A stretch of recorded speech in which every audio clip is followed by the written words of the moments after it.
If you've ever had trouble creating believable, engaging, or varied facial expressions for your characters, you are not alone. Having your characters all have the same face is common and can be really hard to avoid. But fear not, because thanks to Scott McCloud, we can ensure that we have a huge inventory of faces to pick and choose from so we never run into this problem again.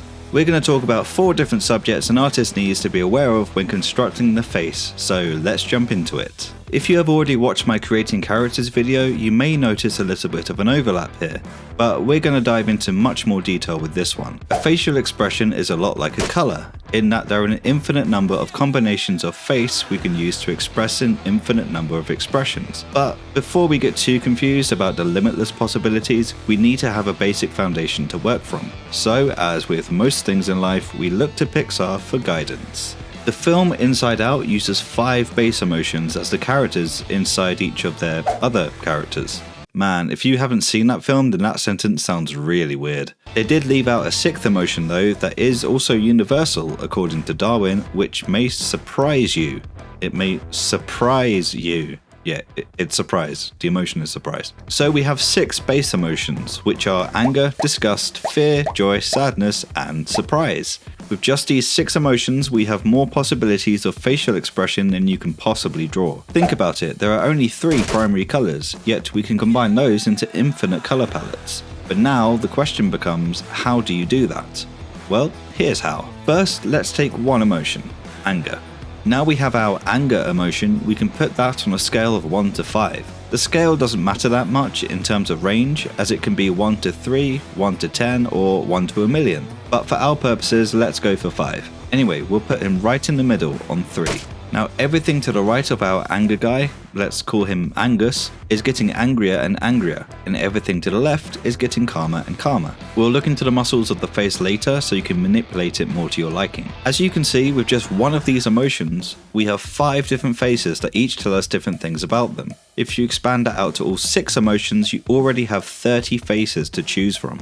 Not a bad starting point. You can even try combining these expressions together to create more nuance for your characters, like combining anger and sadness, or fear and joy. It'll help to have a basic understanding of the muscles in the face, which we'll get to shortly. But before we go there, we need to look at the body. For those close-up shots of the face, you obviously don't need to worry about the body at all. But most comics should have a combination of far, mid, and close shots, so you're going to need to include the body at some point. When thinking about what our characters are doing with their face, we also need to be concerned with what they're doing with their bodies. If you imagine a sad person, you likely would be thinking of someone with their head down and their arms crossing their bodies. An angry person, like Angus, would likely have quite a stiff pose with their fists clenched. The environment our characters are in is what brings everything together. It grounds them, literally, and how they interact with their environment can help show the reader what they're feeling and give more weight to the scene. If a character is sad and slumped over their desk, we can make a strong assumption that maybe they don't like their job. If a character is angry and punches a wall, causing that wall to crack, then it tells us that they're not just really angry, but they're also really strong. If a character is disgusted by a pretty flower, it shows us a lot about their personality. Maybe they're evil.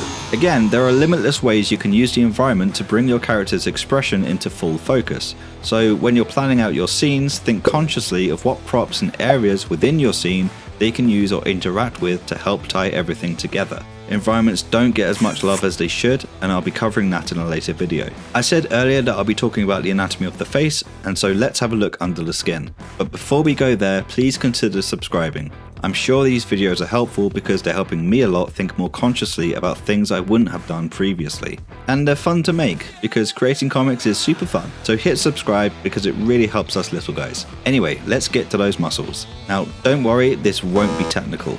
I barely remember the Latin names of muscles, and it seems Scott McCloud doesn't find them that helpful either, because he renames them in his book Making Comics. So we'll follow his lead and name them based on their function rather than the Latin. We're going to start at the top of the face and work our way down. You don't need to memorize these, but it might help if you write down the name of the muscles I'm going to give so you can remember their function. Or just re-watch this for that sweet watch time. I'm going to try and get through this as quickly as possible so I don't bore you. The first muscle are the brow lifters that are responsible for pulling up your eyebrows.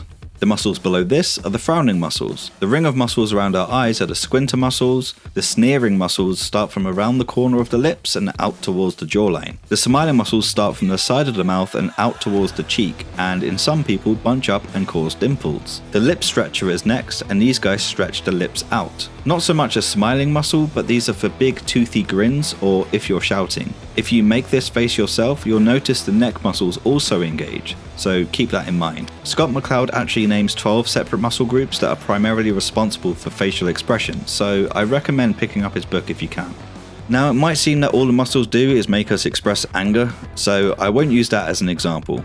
Instead, we'll go to the opposite and use joy as our base expression, and we'll make a face thinking about what the muscles are doing. So we've got a neutral face, now let's make them happy. You can look in the mirror and pull a happy expression, as well as gather references of happy people to see what the face is doing generally. There are a couple of common signs that a face is happy. The first is that the eyes tend to narrow a bit, so we'll think about those squinter muscles. They also tend to smile a fair bit, so those smiling muscles are going to come into play too. Maybe the brow lifters as well.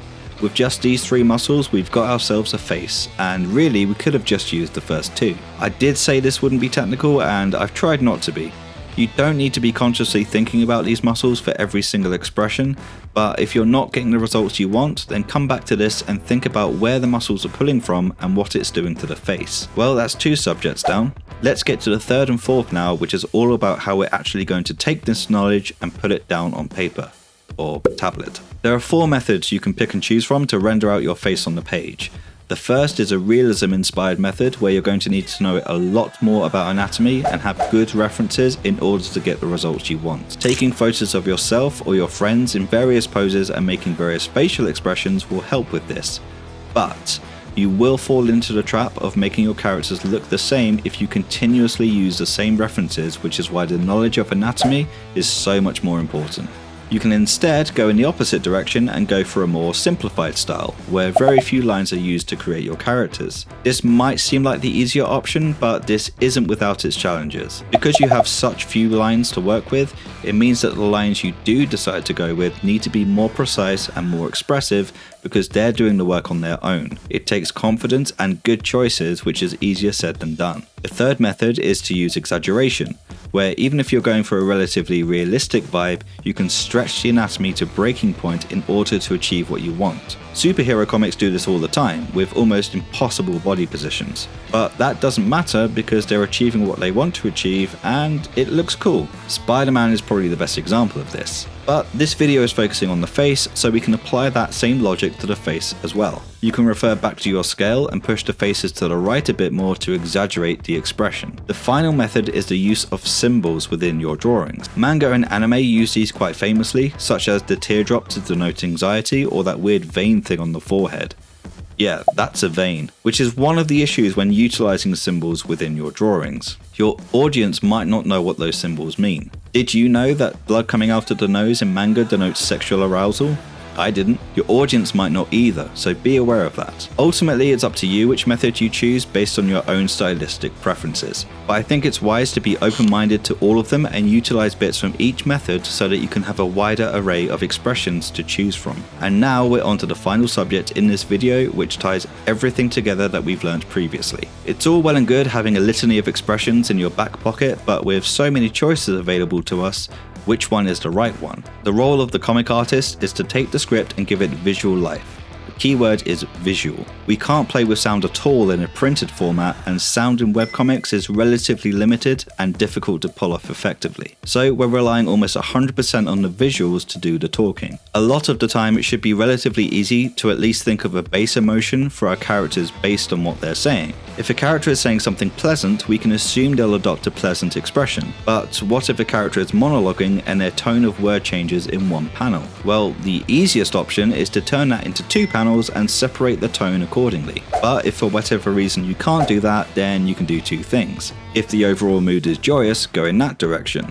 If it's fearful, then go in that direction, and so on. The second thing is you can look at the end of the piece of dialogue and draw to that. For example, if a character is talking and they're getting angrier and angrier, then it probably makes sense to have your character express themselves at their angriest. At the end of the day, whether you're creating a comic alone or with other people, you'll have to rely on your artistic instinct to choose the right face. And the more you do it, the better you'll get at it. I've been Brinkley, have fun drawing, and I'll see you in the next one where we're going to talk about body language.